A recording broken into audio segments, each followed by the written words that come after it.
Okay, what we have here is a possible X. This is like what some of the tree structures, or some people refer to as wood crafts that they do.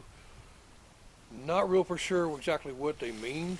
It could be like a stop sign, if you will, letting people know not to come past this, or it could be just a marking of a specific area of where they, possibly could come to, a meeting place as such or whatever.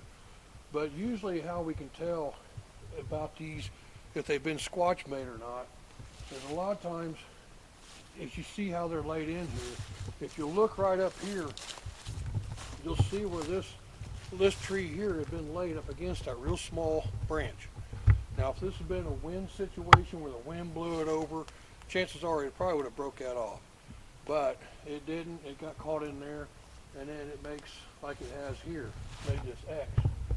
Now, there's other tree structures and stuff that they do, like a tree break, which is also shown right here, where they broke this off at the top.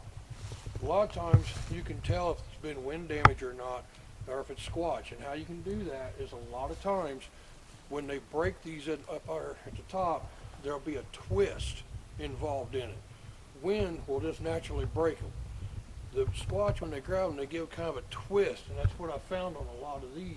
Like this one here looks like it's got a little bit of a twist, which is leading me to believe that this is very possibly squatch made. But without actually seeing them do it, it's kind of hard to say. Plus, this being an older structure, it's really hard to narrow it down. The fresher the structure, the easier it is to determine if it's been wind damage or if it's squatch done. One of the problems that people do is when they find stuff like this, is they want to run up to the structure itself to start looking and taking pictures. My advice is when you find something like this, before you go up too quickly, start looking at the ground around you, other objects, like if there's the small saplings here that have been broke or anything, check for any other evidence, that leads up to this. We'll look for tracks on the ground, possible hair hanging off the limbs. And as you approach, you want to investigate as you're approaching.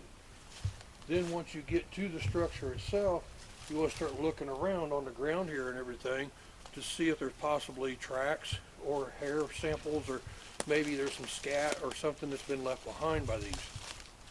Again, up here where they grab these and break them, you look for places, maybe you can see where fingernails have dug into the bark or the tree itself, or maybe there's hair samples left or anything to show what they've been, the activity that's been done here.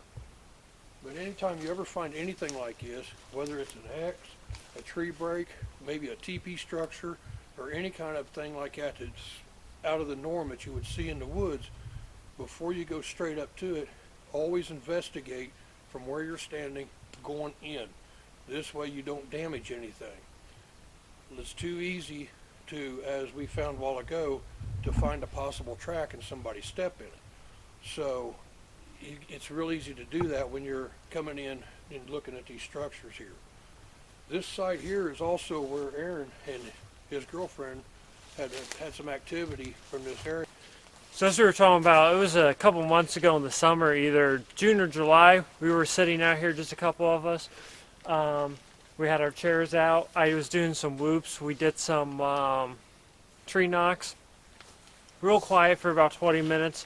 Then all of a sudden, I looked up over here, and this is in the summer, so obviously there's leaves on the trees, and I felt like the leaves moved a little bit, or the tree shook, and it kind of spooked me for a second because it looked like the tree moved, and I heard something go through the air, and I was just like, oh, it's nothing. Spooked me enough to leave. When I went home, I had my recorder going, and I strongly recommend this to anyone. Whenever you go out, have your recorder running.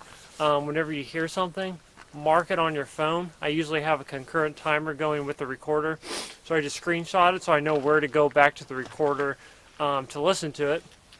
So when I did that, I could clearly hear a whoosh going through the air, and I will put that recording in this video so you can hear it as well.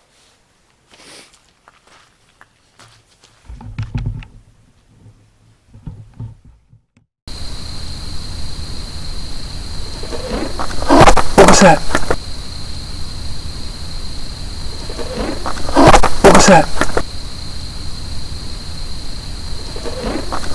What was that?